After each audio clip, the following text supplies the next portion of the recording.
Painting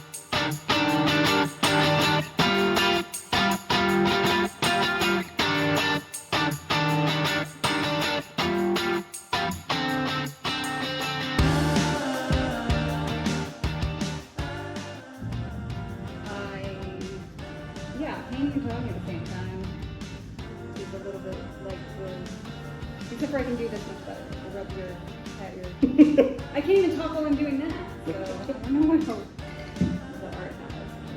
Hi everybody, you are watching Paint Dry. This is the video series where I sit down with a Bay County local and learn a little bit more about what they do.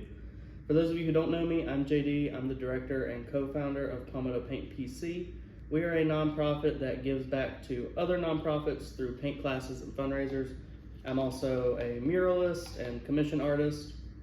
With me today, finally, after I think this is episode 9 or 10, I'm not entirely sure, but after being mentioned in almost every video, Heather Clements is here. Super excited. Hello. She messaged me after the last episode and said, "What does somebody have to do to get on your What's your the hardest show?" thing to do? And I said, "Well, you're on the list. You should just come on in November." So, and it worked out because we're going to be talking about Public Eye Soar, which Heather is one of the masterminds behind. We're going to be talking about that towards the end of the video. I'm a mind. But yeah, thank you so much for being here. Oh my god, thank you for having me. This is exciting. It makes me feel like a celebrity. Heather just finished a mural, like yesterday or day before. I don't even know. I don't know. But recently finished a mural. The post-mural tired is a very real thing. Oh, did you catch me singing like an old lady? Yes. Okay, so yeah, end of mural delirium. I've been working on this mural for 4 weeks.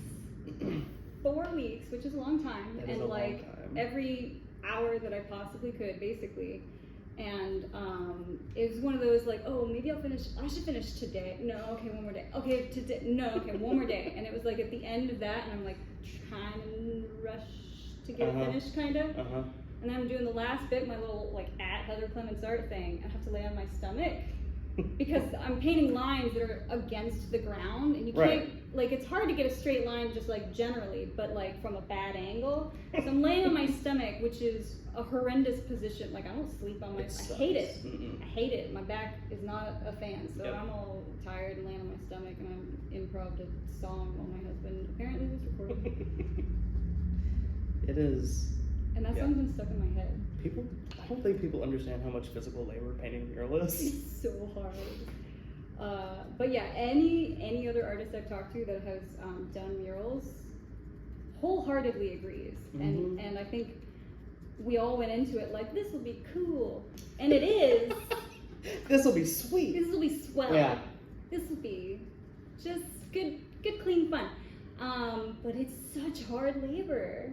And it doesn't seem like it should be, but it is so physically demanding. Exhausting. So Heather is a watercolor artist, multimedia artist. She's also a muralist.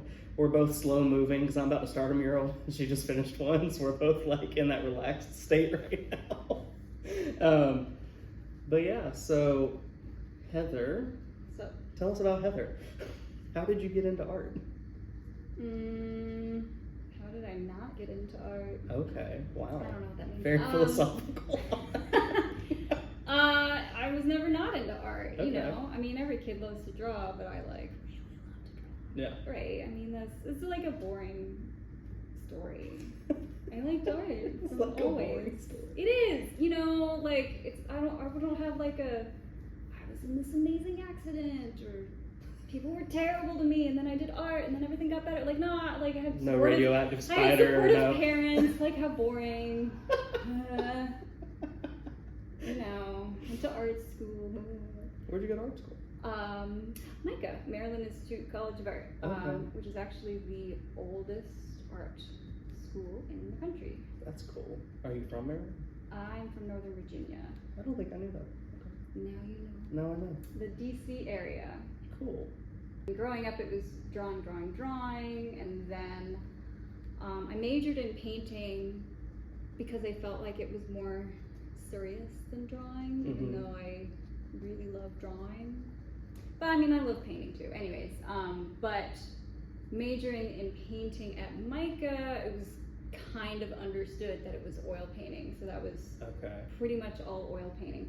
I played with watercolor a little bit, like in sketchbooks over the years.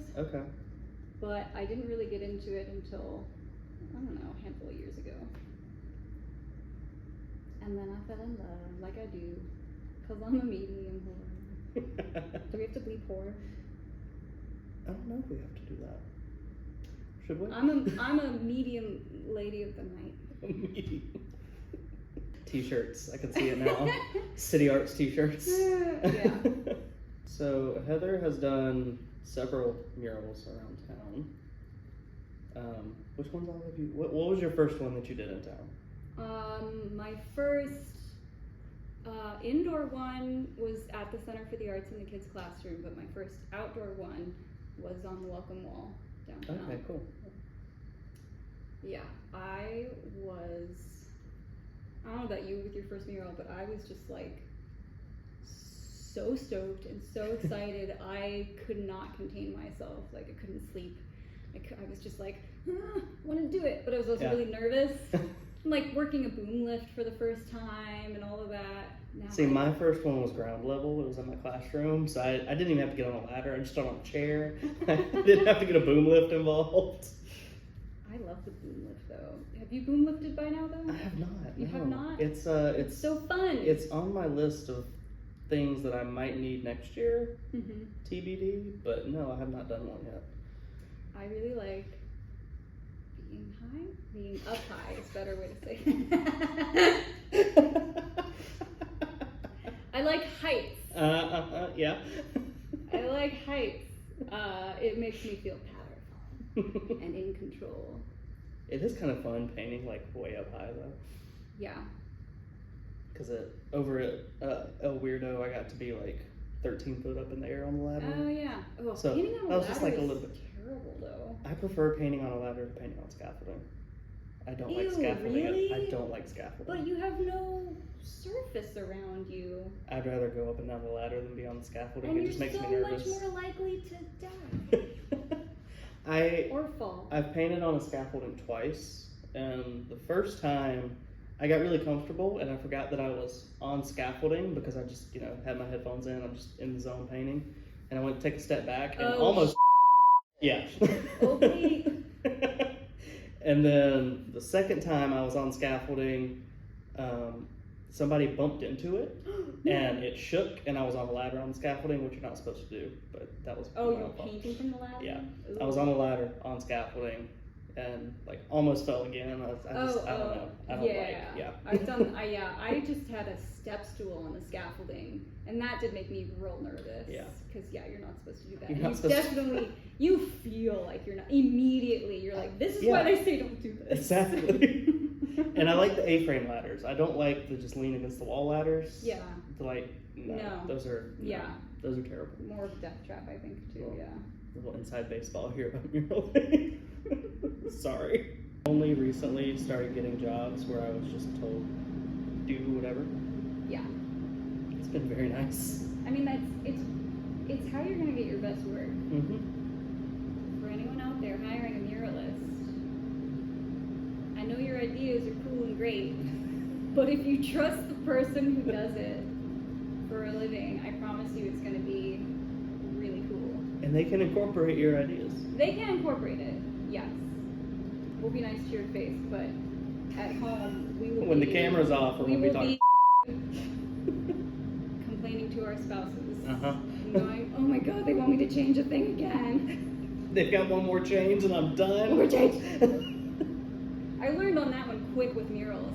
So I do, I give you 2 to 3 concepts, you pick one, and then I give you up to 2 rounds of edits. That's what I do. Is it? I'll do 3 changes. Yeah.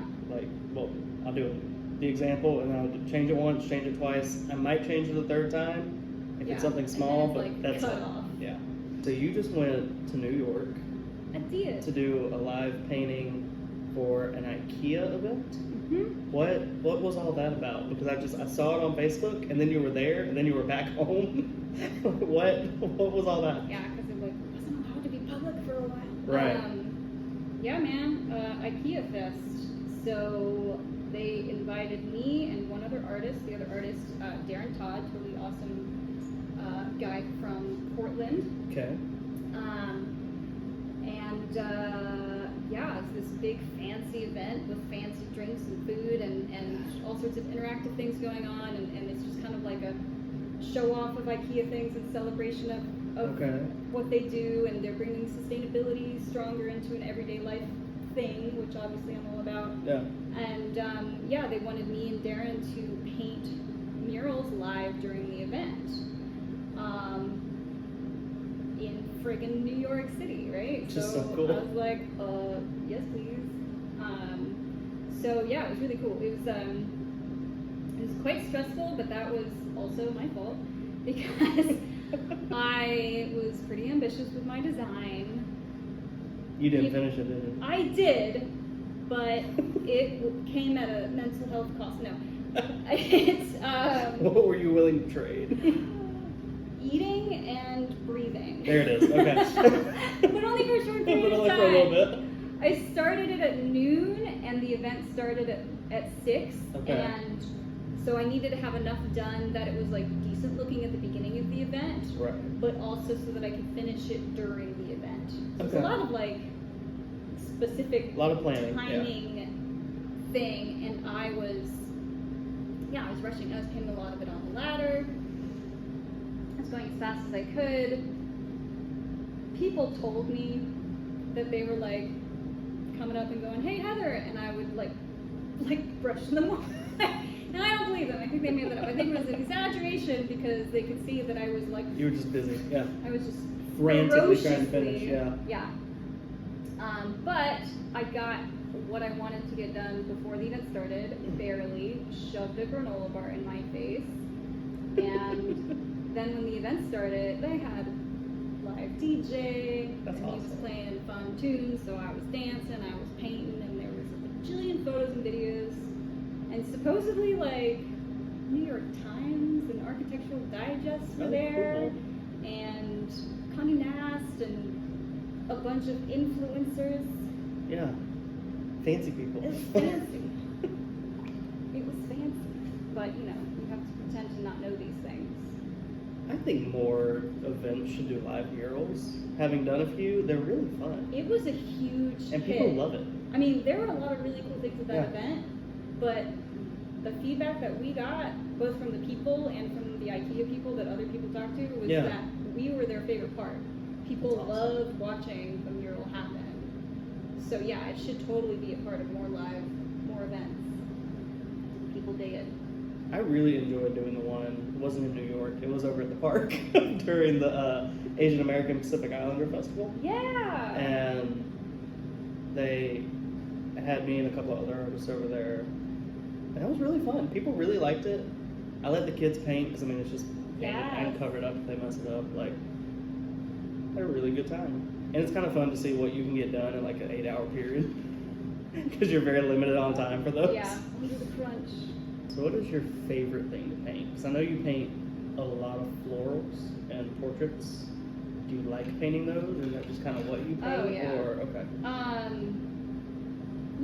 Portraits has been the staple. I Okay. don't know, the most consistent subject matter ever since. I feel like I was focusing on portraits since I was 10, probably. Okay. And no matter what style and medium change my art has been through, there's still always the portrait. And then in the past 10, 12, 13, lots of years, something of nature. So, botanicals, leaves, flowers. I did an octopus series a long time ago. Okay. In art school, I had someone tell me, you should not do art ever. And I was a junior at this point and had wanted to be an artist my whole little life. And to be fair, it wasn't a regular teacher there. It was a guest critiquer. Okay. And he was like kind of a well-known, What piece of art fancy was it? Was New it? York guy. Yeah. It was a large painting I had spent like a couple of months on. Oh my gosh. It was the largest painting I'd done. It was like for my junior thesis. And this guy came and was visiting. I was supposed to have a critique with the head of the painting department, and he like double-crossed his schedule or something. He's like, actually, I'm having a critique with this guy, and he's critiquing this other class, but you can put your painting in there, and he'll critique yours too. And I was like, ugh, okay. And this dude was a tough crit. For non-art schoolers, crit is short for critique, in which someone, you know, ideally tells you how to improve your art. Yeah? They'll tell you what's working and what's not working. Sometimes it can be pretty harsh, but this guy, he was very tough on everybody, but you know, he was like, do this in the future with your art. And then he got to mine, and I don't remember the specifics, he basically just destroyed all of it with words. Oh my gosh. And then he pretty much was just like, yeah, I don't see you, I don't know why you're doing art, like you shouldn't. Oh my like, god. So, and I'm just sitting there like. Okay, see now, if someone had said that to me in college, I probably would have rolled my eyes and moved on, but I never wanted to be an artist. I didn't grow up wanting to do that. Like, oh no, my goodness. This was like the worst thing you could possibly say. Oh, and so, you know, terrible. I went home and I cried my little eyes out, like you do. Like you do, yeah. And someone tells you that your entire life goal you have failed and should never attend at an expensive art school. But then I went to the class the next day, and then the day after that, and then like a couple days later, the head of the painting department, who had been there, actually called me, and like that was pretty rare, right? Teachers don't call you, right? But he called me, and he was like, "That was a really tough critique you sat through." I was like, Was it? I had no idea. Oh, I know. And he was like, "But I noticed you like still went to class the next day." And he was like, "That's awesome. Most people wouldn't have done that. Yeah. Some people might have quit over that." So, you know, that was a nice little mini pep talk. And here you are. And here I am. Actually, no, there's a good full circle bit to that. I mean, not only obviously, like, I still do art, but, a year later I was having a critique also with the head of the painting department. Okay. Barry Nemeth, by the way. Amazing human being, awesome artist, and one of my absolute favorite teachers, totally amazing guy. Anyways, he was critiquing my senior thesis work, and then this other dude, the evil man who told me not to do art, was walking by my studio, and Barry was like, hey, come in here, I want you to come and look at this art. And inside, and did you just like shrivel up? Yeah. I don't say a word, because I'm a shy human, especially back then. But inside I'm screaming, "Do not let that man in here!" But he sat down and he critiqued my work, and it was a really good critique. Good. And did he remember you? No. He was flabbergasted. And then he left, and Barry stayed, and Barry goes, "Wait, wasn't he the one who gave you that really bad critique last week?" Yes. And I was like, "Uh-huh." He's like, "Does that feel good?" And I was like, "Uh-huh." So, don't let fancy New York artists tell you what to do in life, kids. True. Or, you know. Don't let anybody from New York tell you what to do. Or from anywhere. ADHD. I'm just bad at being social. I'm just bad at being social. Being honest. I think that's part of why people think I'm scary. It's because I'm scared of everyone. Therefore, I don't talk to you unless you talk to me. I think the first time that I ever talked to Heather was, like, the first time I ever really talked to Heather was at Slice House. Yeah. I was just like, I'm gonna go sit next to Heather because I want to talk to Heather. And we actually talked. And we actually talked for a little bit, yeah. I mean, I remember. You are the director of City Arts? Nope. Nope. What are you of City Arts currently? A member. You're a member of City Arts? We have no director. Oh, I thought you did. Mm-mm. Okay. So, since it's a cooperative, we're all equal. Okay. It's very communist. Don't do that. Very communist. It's a cooperative. That's how cooperatives It's work. a co-op. It's a co-op. So, all the members are totally equal. But I do wear a lot of hats there. Maybe that's why I thought you were the director. Nah, I'm So tell us about City Arts. City Arts is a cooperative. City Arts is a co-op, as we determined. So Comrade. we have an art gallery, we have a classroom, we have a dance studio, and we have a lot of private artist studio spaces.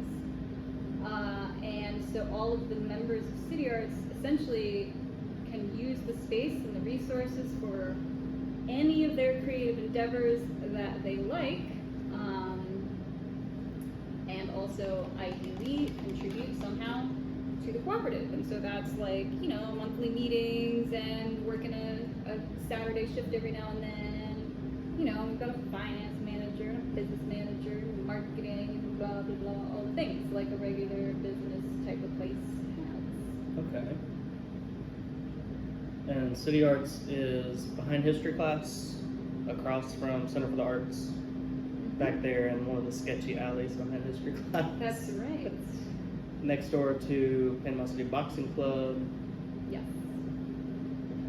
Previously known as the top photographer portrait background. Yes, correct. It's a beautiful building. But it's really cool that there's that boxing club there now. Like, there's just always There's always people something over there, going on there, and everybody just seems really happy to punch each other in the face. If somebody wants to be a member of City Arts, what do they need to do? They talk to me, because that's one of my hats. It's director recruitment. Yeah, basically you talk to me, or really any of the members at City Arts, and we can send you an application. Usually we meet with you and we tour the building. We can talk about what you're interested in doing. Do you want to teach classes? Do you want to host events? Do you want to sell your art? Do you want to have a studio? Like, all the things. And then you can apply. And then there's a, you know, process for getting in. But yeah, Cool. that's essentially it. Nice. And City Arts has been around for a while. Yeah. See, I joined in 2010, and it had already existed at least 5 years before that. So, you know, math, it's been around a while. Yeah. How did you end up in Panama City? I don't know. You don't know? How does anyone end up here? It just sucked me in. So I was graduating art school, and I was applying for all of the art-related jobs I could think of, which I couldn't think of many. So it was pretty much art galleries and museums. Yeah, you're limited, yeah. And nobody wanted to hire a fresh out of college student in Baltimore or DC, and I didn't want to like move back home just because I felt like I needed to move forward. Yeah. You know, I needed to be on my own, and I had a friend that was moving down here to work as a reporter, and I was like, the beach, that sounds like fun, I'll move there with you, ha ha ha. And she was like, do it. And I like looked into the area, and I emailed Gallery Above. You're a youngin'. You probably never made it to Gallery Above. Have you even heard of it? Because it's gonna bum me out. Gallery Above was the best thing ever. So Gallery Above was an art gallery. I didn't move here till 2009. Oh, okay. It So. closed in 2009. Yeah. So that's allowed. So Gallery Above was my favorite place in the area, and it still is, and it's gone. But it was an amazing art gallery, and it showed very much like alternative art of the area, very much subculture art. Okay. And it also had music events and all sorts of just, it was the hub for the subculture of the area. And at that time, I was like, nowhere doing that kind of stuff. There's so much more going on now. But at that time, I was like, nowhere doing that. Anyways, they offered me a solo show, and I had nothing going on anywhere else. So I was like, okay, I'll try that. Might as well. I'll try that. And so I moved here with a couple of friends, and then a few months later, I ended up owning Gallery Above. Oh. As a 23-year-old, zero clue how to run a business child. But I learned a lot real fast, and I ran it for a couple of years before I just totally ran out of money. Yeah. But it was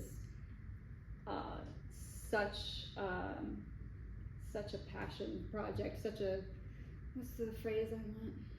It was hard as crap, but I loved it, that's the phrase. Yeah. I mean, it was just the coolest place ever. Where was that at? It was, Maddie's La Casita? Yeah. The upstairs. Oh, okay, that's cool. Yeah, but they've renovated it. It looks totally different now. Yeah. That's awesome. I did not know that. Yeah, so that was really like my hard-earned life lessons in the business side of art, because as amazing as Micah was, I did not really learn how to sell art or do any of the things, and so it was a lot of that. I lived there too. Yeah, I lived there. That's so cool. Yeah, it was the coolest thing ever. My letters are very not straight. Who needs to be straight anymore? What is this, 1970? Who has the time? And as my husband watches this and is like, yeah, my husband jokes about me being a secret lesbian. Like half the people who meet me assume I am, and I get it. What? I get it. It's just the confidence with which you said, I get it. I get it. It's just, like you have to correct people, like, no. My old roommate, everybody thought that we were partners. Roommates. Yeah. Roommates. Yeah, exactly. In the historical sense. In the not so biblical. Alright, so let's talk about the real reason you're here. I'm kidding. Alcohol? Alcohol. I say as barely a drinker. I think you also saw me drink that night. I had a drink and I got real tipsy after a single drink. Anyways, No. Sorry. No, you're good. Why are we here? So let's talk about Public Eye Soar. Public Eye Soar! Public Eye Soar, which is coming up the week after this is posted. So it'll be November 11th and 12th. 11th and 12th, which is a Friday and Saturday night. Yes. From what time? 6 to 10. 6 to 10. So tell us about Public Eye Soar, all of the things, because there's a lot of things that is Public Eye Soar. Yeah, a lot. Public Eye Soar is my favorite event ever, which is why I help out with it, and I'm on the board, the three-person board. The three-person board, is Heather, me, Margaret, and the other JD. The other JD. The OG JD, as Heather Parker says. OG JD. That means Heather Parker's OG Heather. She's OG Heather, yeah. It's true. She came here second. Anyways, so it was really originally Margaret and JD's brainchild. They were, of course, inspired by digital graffiti in Alice Beach. JD had done an installation at that called JD's Funhouse. Okay. And it was a very interactive thing, and it was a huge hit, and people loved it, and it kind of got him and Margaret thinking, like, what if we did something sort of like this, but, in Panama City. And they're also members of the cooperative through their business, the Public Eye, and they brought the idea up to everybody else at City Arts, and they were just like, hey, we're going to do this thing, and we're going to do it downtown around the co-op, and let us know if you want to help. You don't have to. And I was just like, me, I want to. Sounds awesome. So really since day one I've been an annoying third wheel of I want to do things too. So I'm here. I can help, guys. I will do the things.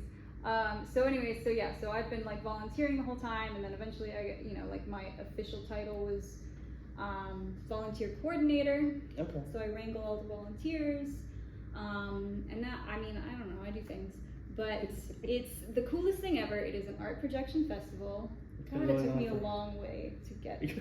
How many years has it been happening? This is the 9th year. 9th year. Okay. Yeah. So it is an arts projection festival. It was downtown for the first 6 years, and then it was at the mall during the pandemic, and we had a Oh, I forgot about drive-through that. experience. I forgot that was a thing. Yeah. Yeah. And then last year was our first year at the college, and it's going to be at the college again this year. Yay. And it Gulf is- Coast State College. Yes, Gulf Coast State College, which is an amazing place to have it. It is But yeah, we have a lot of projections. It's mostly art, but we also have videos and animations, and there's always several interactive areas where you get to like be a part of the art that goes up projected on a wall, which is really cool. And a lot of it's really kid friendly, and some of it's very high tech and some of it's very low tech. Like we literally have a shadow puppet theater where we attach cutouts onto no longer good paintbrushes with tape, and then you put a projector on it, and we have a little shadow puppet theater, and it's super fun. And it's all free. it's all It free. is totally free. It is all free, family friendly. We also have a bunch of live performances.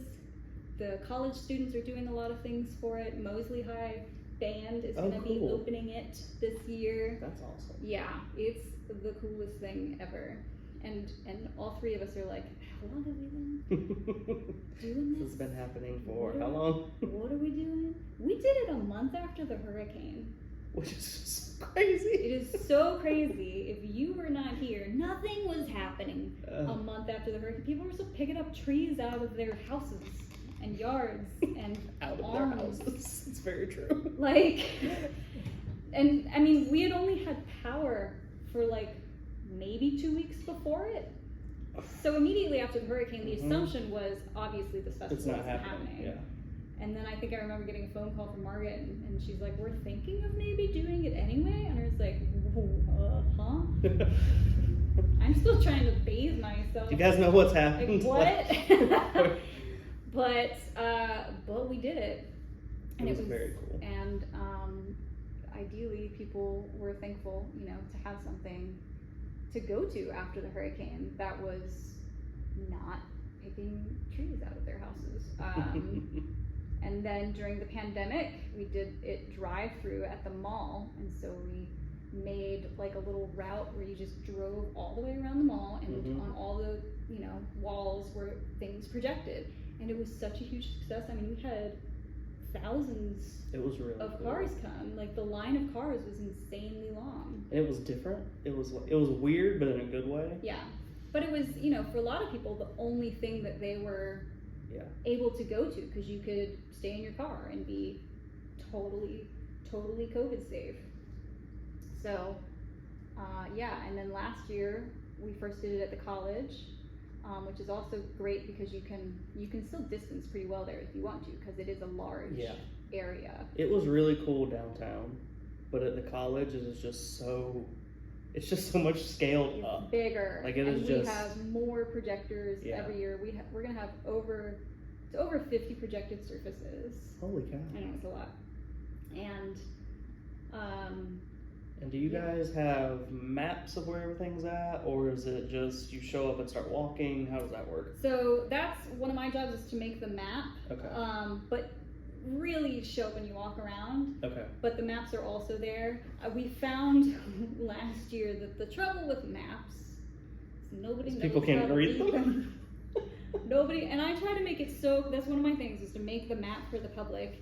And to me, I'm like, it's so clear. Yeah. And people are just like, throw this away. This is trash to me. And I'm like, oh, but they really want to know where things are too. Right. Yeah. So 'Cause everybody wants to see their stuff and know yeah. where their stuff's gonna be. yeah, so I'm working on making the map more user friendly. Cool. And we're also gonna try some like signage solutions to point out where things are. Okay. But also like all of it's cool to just walk around. It is. Yeah. I mean, To you can just see start all of at it. you could start at the technology center and just go. It's really cool. Yeah. Although, wait, we're not doing the technology center this year. You're not. Why?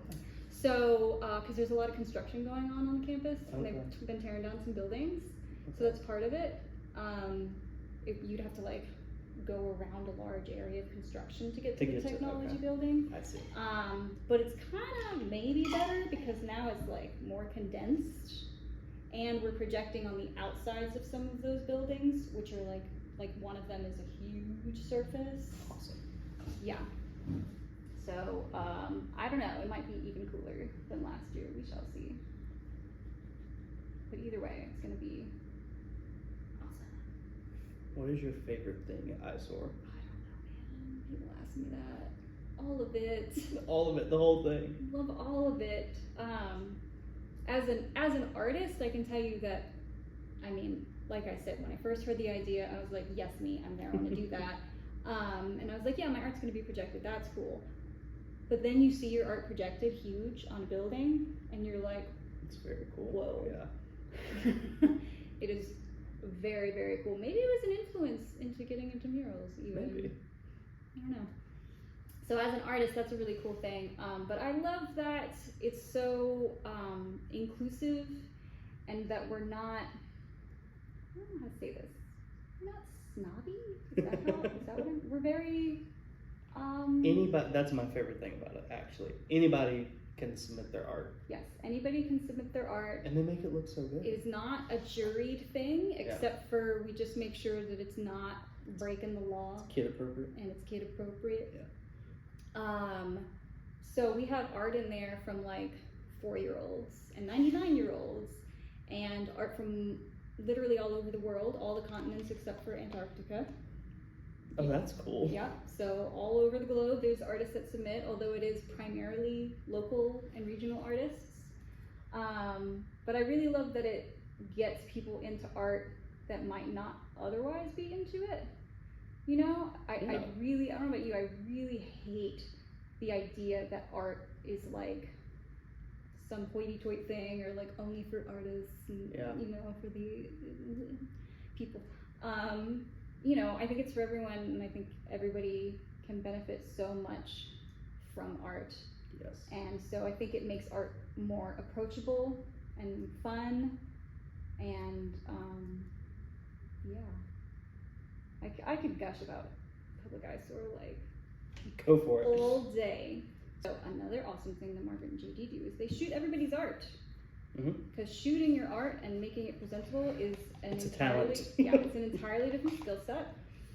And so, in order to encourage more local artists to submit, this is not looking how I thought. Anyways, in order to encourage more artists to submit, they set up multiple shoot your art days, and they invite anybody to come, and they shoot your art and they edit it, and then they'll give you all the files so that you can use them for social media, website, portfolio, submissions, Which is so cool. any of the things. Yeah, normally you have to pay someone like decent bucks to do this thing, and they just do it for free.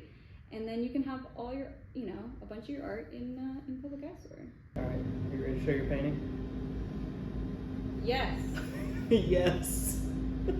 there's my confidence. All right. So you can see we both took a very different approach to the Public Eye Soar logo. Public Eye Soar. So one more time, Public Eye Soar is November 11th and 12th at Gulf Coast State College, 6 to 10 p.m., free and family friendly, and in my humble opinion, the coolest, most awesome event ever, so you should come. So yeah, go to Public Eye Soar, November 11th, 12th, 6 to 10, Friday and Saturday, totally free. You should go. Yep. Yay, this was so fun. Good, I'm glad you finally came on. Now people can put, if they don't know you, they can put a face with it. There I With am. the face with the pen. Well, thank you, Heather, for coming. Thank you. And if people want to commission work from you or find out more about city arts or any of that, how can they do that? I have a website, heatherclementsart.com. You can email me through that. And City Arts has a website, cityartscooperative.com. And then publiceyesoar.net. And all of us are on Facebook. Yeah. And I'll link all of that. Instagram. And just, no, Eyesore is on Twitter. No, not Twitter, TikTok. And TikTok. I'm on Okay. TikTok. And I'll link all of that in the description. And if you want to find out more about Palmetto Paint, you can go to our website, palmettopaintpc.weebly.com. Or you can go to our Facebook page, Palmetto Paint, or you can look under the hashtag Every Canvas Counts on Instagram. I realized I forgot to do that in Kevin's episode, so my bad. And then I'll have a website for murals coming soonish, December, January, when I have time to make it. But yeah, thank you guys so much for watching, and go to Public Eye Soar. Go.